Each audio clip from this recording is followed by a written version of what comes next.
Hello viewers, welcome to Tamil electrical info. இந்த வீடியோவில் நம்ம என்ன பார்க்க போகிறோம் அப்படின்னா, ஹவுஸ் ஒயரிங்கில் எந்தெந்த எக்யூப்மெண்ட்டுக்கு என்ன சைஸ் ஒயர் வந்து பயன்படுத்தலாம், இதை பற்றின டீட்டெயிலை தான் இந்த வீடியோவில் டீப்பாக பார்க்க போகிறோம். வாங்க வீடியோக்குள்ளே போகலாம்.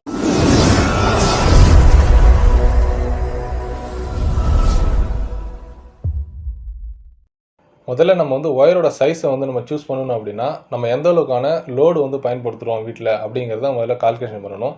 இப்போ அந்த கரண்ட் லோடை பொறுத்து தான் நம்ம ஒயரோட சைஸை வந்து சூஸ் பண்ண முடியும். இப்போ அந்த கரண்ட் லோடை வந்து கால்குலேட் பண்ணணும் அப்படின்னா அதுக்கு ஒரு ஃபார்முலா இருக்குது. I=P/V × cos π. ஸோ இந்த ஃபார்முலா பயன்படுத்தி தான் நம்ம கரண்ட்டோட லோடு எவ்வளோ பயன்படுத்துகிறோம் அப்படிங்கிறத நம்ம வந்து கால்குலேஷன் பண்ணி தெரிஞ்சுக்கலாம். இதில் வந்து P அப்படின்னா என்னென்னா பவர் அப்படிங்கிறது நம்ம பயன்படுத்தக்கூடிய எல்லா எக்யூப்மெண்ட்லையுமே பார்த்தீங்கன்னா அந்த வாட்ஸ் கெப்பாசிட்டி வந்து கொடுத்துருப்பாங்க. அது எந்த அளவுக்கான பவர் வந்து கன்சியூம் பண்ணணும் அப்படிங்கிற அந்த வாட்ஸ் கெப்பாசிட்டி வந்து பார்த்தீங்கன்னா கொடுத்துருப்பாங்க. பொதுவாக நம்ம ஹவுஸ் ஒயரிங்கில் வந்து பார்த்தீங்கன்னா 3 வகையாக ஒயரோட சைஸ் வந்து பிரித்து கால்குலேஷன் பண்ணணும். ஸோ அதுக்கு வந்து பார்த்தீங்கன்னா இபி மீட்டர்லேருந்து அந்த டிபி பாக்ஸ் வரைக்கும் நம்ம கொடுக்கக்கூடிய அந்த ஒயருக்கு வந்து பார்த்தீங்கன்னா அந்த வீடு ஃபுல்லாக நம்ம என்னென்ன எக்யூப்மெண்ட்லாம் பயன்படுத்துகிறோமோ அது ஃபுல்லாக இருக்கக்கூடிய அந்த வாட்ஸ் கெப்பாசிட்டி வந்து கால்குலேஷன் பண்ணணும். அதே போல் அந்த டிபி பாக்ஸ்லேருந்து சுவிட்ச் போர்டு வரைக்கும் நம்ம பயன்படுத்தக்கூடிய அந்த ஒயருக்கு வந்து பார்த்தீங்கன்னா அந்த சுவிட்ச் போர்ட்லேருந்து என்னென்ன எக்யூப்மெண்ட்லாம் நம்ம வந்து இப்போ சப்ளை கொடுத்துருக்கோமோ அதை கண்ட்ரோல் பண்ணுறோமோ அதுக்கு உண்டான இப்போ வாட்ஸ் கெப்பாசிட்டி எல்லாத்தையும் கால்குலேஷன் பண்ணி தான் அந்த ஒயரோட சைஸ் வந்து சூஸ் பண்ண முடியும். இப்போ அந்த சுவிட்ச் போர்டுலேருந்து நம்ம இந்த சுவிட்ச் கண்ட்ரோல் மூலமாக என்னென்ன எக்யூப்மெண்ட் கண்ட்ரோல் பண்ணுறோமோ அந்த சிங்கிள் எக்யூப்மெண்ட்டுக்கு வந்து பார்த்தீங்கன்னா எந்த அளவுக்கான வாட்ஸ் கெப்பாசிட்டி இருக்கோ அதை கால்குலேஷன் பண்ணி தான் அந்த ஒயரை வந்து நம்ம சூஸ் பண்ணணும். இப்படி வந்து பார்த்தீங்கன்னா நம்ம டோட்டலாக நம்ம வாட்ஸ் கெப்பாசிட்டி வந்து ஒரு 2000 வாட்ஸ் உதாரணத்துக்கு நம்ம வந்து சூஸ் பண்ணியிருக்கோம் அப்படின்னா ஸோ அதில் வந்து ஒரு ஃபியூச்சர் லோடாக வந்து பார்த்தீங்கன்னா 20% வந்து நம்ம வந்து ஆட் பண்ணிக்கணும். இப்போ 2000 வாட்ஸ் நம்ம உதாரணத்துக்கு எடுத்துருக்கோம். 20% பார்த்தீங்கன்னா 400 வாட்ஸு. ஸோ 2400 வாட்ஸ் வந்து போட்டுக்கணும். இப்போ வோல்டேஜ் அப்படிங்கிறது நமக்கு இன்புட் எந்த அளவு வோல்டேஜ் கிடைக்குது. இப்போ 230 வோல்ட் நமக்கு வந்து பார்த்தீங்கன்னா இன்புட் கிடைக்கும். அந்த 230 வோல்ட் வந்து போட்டுக்கிட்டு காஸ்பியோட வேல்யூ பார்த்தீங்கன்னா 0.85. ஸோ இப்போ இது எல்லாத்தையும் நீங்கள் கால்குலேஷன் பண்ணி பார்த்தீங்கன்னா கிடைக்கக்கூடிய அந்த வேல்யூ தான் வந்து இந்த 2400 வாட்ஸுக்கு உண்டான கரண்ட் ரேட்டிங், அந்த கரண்ட் எந்த அளவுக்கு கரண்ட் எடுக்குங்கிற அந்த ஆம்ஸ் ரேட்டிங் வேல்யூ. இப்போ நான் சொல்லக்கூடிய இந்த ஃபார்முலா வந்து பார்த்தீங்கன்னா சிங்கிள் ஃபேஸுக்கு தான். 3 ஃபேஸுக்கு வந்து பார்த்தீங்கன்னா ஒரு ஃபார்முலா வந்து கொஞ்சம் சேஞ்சஸ் ஆகும். இப்படி கால்குலேட் பண்ணிக்கக்கூடிய அந்த கரண்ட் லோடுக்கு தகுந்த மாதிரியான ஒயர் சைஸை சூஸ் பண்ணணும் அப்படின்னா மார்க்கெட்டில் பார்த்தீங்கன்னா 1 square mm, 1.5 square mm, 2.5 square mm, 4 square mm, 6 square mm, 10 square mm, அப்புறம் 16, 25, 35 இப்படிலாம் நிறையாவுக்கு வந்து பார்த்தீங்கன்னா மார்க்கெட்டில் கிடைக்கும். இதில் வந்து 6 ஸ்கொயர் mm வரைக்கும் தான் நம்ம வீட்டில் வந்து டொமஸ்டிக்லாம் பயன்படுத்துவோம். ஸோ அதுக்கு மேலே வந்து டொமஸ்டிக்கில் பயன்படுத்துறதுக்கான வாய்ப்புகள் கிடையாது. அதுக்கு மேலே உள்ள லோடு வந்து நம்ம எடுக்க மாட்டோம். இப்போ 1 ஸ்கொயர் mm ஒயரில் 14 ஆம்பியர் வரைக்கும் கரண்ட் வந்து எடுக்க முடியும். 1.5 ஸ்கொயர் mm ஒயரில் 18 ஆம்பியர் வரைக்கும் கரண்ட் எடுக்க முடியும். 2.5 ஸ்கொயர் எம்எம்ல 24 ஆம்பியர் வரைக்கும் கரண்ட் எடுக்க முடியும்.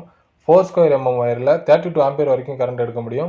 6 ஸ்கொயர் எம்எம்ல 42 ஆம்பியர் வரைக்கும் கரண்ட் எடுக்க முடியும். 10 ஸ்கொயர் எம்எம் ஒயரில் 55 ஆம்பியர் வரைக்கும் கரண்ட் வந்து எடுக்க முடியும். ஸோ இப்படி நம்ம கரண்ட் லோடை ஃபஸ்ட்டு கால்குலேட் பண்ணிவிட்டு அதை பிறகு அதுக்கு தகுந்த மாதிரியான லோடு எந்த அளவுக்கு எடுக்க முடியுமோ அந்த ஒயர்ஸ் வந்து சூஸ் பண்ணிக்கலாம். இப்போ நான் சொன்னது எல்லாமே பேசிக்காக உங்களுக்கு கரண்ட்டோட லோடை வந்து கால்குலேட் பண்ணுறது எப்படி, ஒயர் சைஸை வந்து சூஸ் பண்ணுறது எப்படிங்கிறது தெரிஞ்சுக்கிறதுக்காக தான். ஸோ கண்டினியூஸாக வீடியோக்குள்ளே நம்ம வீட்டில் எந்தெந்த இடங்களில் எந்தெந்த ஒயர் சைஸை பயன்படுத்தலாம் அப்படிங்கிறத பார்ப்போம். இப்போ நம்ம வீட்டில் வந்து பார்த்தீங்கன்னா லைட்டிங் சர்க்யூட் வந்து பயன்படுத்துவோம். லைட்டிங் சர்க்யூட்டில் பார்த்தீங்கன்னா லைட்டு, ஃபேனு, அப்புறம் வந்து நம்ம மொபைல் சார்ஜ் வந்து இப்போ ஏற்றுறதுக்காக அந்த சாக்கெட்ஸ் எல்லாம் பார்த்தீங்கன்னா லைட்டிங் சர்க்யூட்டில் தான் கொடுப்பாங்க. ஸோ அந்த லைட்டிங் சர்க்யூட்டுக்கு அந்த சுவிட்ச் போர்டுலேருந்து அந்த லைட்டுக்கு, ஃபேனுக்கு இதுக்கெல்லாம் நம்ம கொடுக்குறதுக்கு பார்த்தீங்கன்னா 1 ஸ்கொயர் mm வந்து பயன்படுத்திக்கலாம். அதே போல் அந்த டிபி பாக்ஸ்லேருந்து அந்த சுவிட்ச் போர்டு வரைக்கும் வர்றது 1.5 ஸ்கொயர் mm வந்து பயன்படுத்திக்கலாம். இப்போ நம்ம அது பவர் சாக்கெட் வந்து பயன்படுத்துவோம். ஸோ இந்த பவர் சாக்கெட்டில் வந்து என்னென்ன பயன்படுத்துகிறோன்னா நம்ம வந்து ஃப்ரிட்ஜு, அப்புறம் பார்த்தீங்கன்னா வாஷிங் மிஷின், வாட்டர் ஹீட்டரு, அப்புறம் கிரைண்டர், அப்புறம் இண்டக்ஷன் ஸ்டவ், ஸோ இது போல் வந்து கொஞ்சம் லோடு அதிகமாக எடுக்கக்கூடியது எல்லாமே வந்து பவர் சர்க்யூட்டில் தான் வந்து பயன்படுத்தும். ஸோ இந்த டிபி பாக்ஸ்லேருந்து இந்த பவர் சாக்கெட்டுக்கு வரக்கூடிய அந்த ஒயர்ஸ் வந்து 2.5 ஸ்கொயர் mm வந்து பயன்படுத்திக்கலாம். ஏசியை பொறுத்த வரைக்கும் பார்த்தீங்கன்னா ஏசியில் வந்து நம்ம இந்த டிபி பாக்ஸ்லேருந்து ஏசிக்கு தனி சர்க்யூட் லைன் தான் கொடுக்கணும். ஸோ அதில் வந்து நம்ம 110 ஏசியாக இருந்ததுன்னா 1.5 ஸ்கொயர் mm வந்து பயன்படுத்திக்கலாம். இப்போ 1.5, 210க்கு இப்படி இருந்ததுன்னா அதுக்கு வந்து 2.5 ஸ்கொயர் mm வந்து பயன்படுத்திக்கலாம்.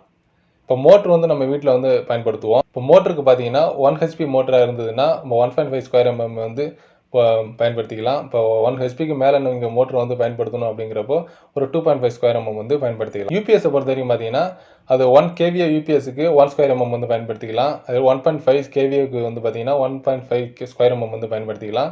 இப்போ 2லேருந்து ஒரு 3 kVAக்கு யூபிஎஸ்க்கு வந்து 2.5 ஸ்கொயர் mm பயன்படுத்திக்கலாம். 4 to 5 kVAக்கு யூபிஎஸ்க்கு 4 ஸ்கொயர் mm வந்து பயன்படுத்திக்கலாம். இப்போ இபி மீட்டர்லேருந்து இந்த டிபி பாக்ஸ் வரைக்கும் வரக்கூடிய அந்த ஒயரிங்க்கு வந்து 4 ஸ்கொயர் mm வந்து பயன்படுத்திக்கலாம். எர்த்திங்கை பொறுத்த வரைக்கும் நம்ம சுவிட்ச் போர்டில் பயன்படுத்துகிற எர்த்திங்க்கு வந்து 1 ஸ்கொயர் mm பயன்படுத்திக்கலாம். இந்த பவர் சாக்கெட்டில் வந்து பயன்படுத்தக்கூடிய எர்த்திங்க்கு 2.5 ஸ்கொயர் mm வந்து பயன்படுத்திக்கலாம். இது நம்ம வந்து எர்த் ராடிலேருந்து டிபி பாக்ஸுக்கு பயன்படுத்தக்கூடிய அந்த எர்த்திங்க்கு 4 ஸ்கொயர் mm வந்து பயன்படுத்திக்கலாம். இந்த வீடியோவில் உங்களுக்கு நம்ம எந்தெந்த எக்யூப்மெண்ட்டுக்கு என்னென்ன சைஸ் ஒயரை பயன்படுத்தலாம் அப்படிங்கிறது தெரிஞ்சிருக்கும்னு நினைக்கிறேன். இந்த வீடியோ உங்களுக்கு பிடிச்சிருந்தனா லைக் பண்ணுங்கள், உங்கள் ஃப்ரெண்ட்ஸுகளுக்கும் ஷேர் பண்ணுங்கள். தமிழ் எலக்ட்ரிக்கல் சேனல் இது வரைக்கும் நீங்கள் சப்ஸ்கிரைப் பண்ணலாம், சப்ஸ்கிரைப் பண்ணிக்கோங்க. பக்கத்தில் உள்ள பெல் ஐக்கானை கிளிக் பண்ணி வச்சுக்கோங்க. அப்போ தான் நான் அப்லோட் பண்ணுற எலக்ட்ரிக்கல் சம்பந்தமான வீடியோ உங்களுக்கு உடனுக்குடன் கிடச்சிட்டு இருக்கும். அடுத்த வீடியோவில் சந்திப்போம். நன்றி, வணக்கம்.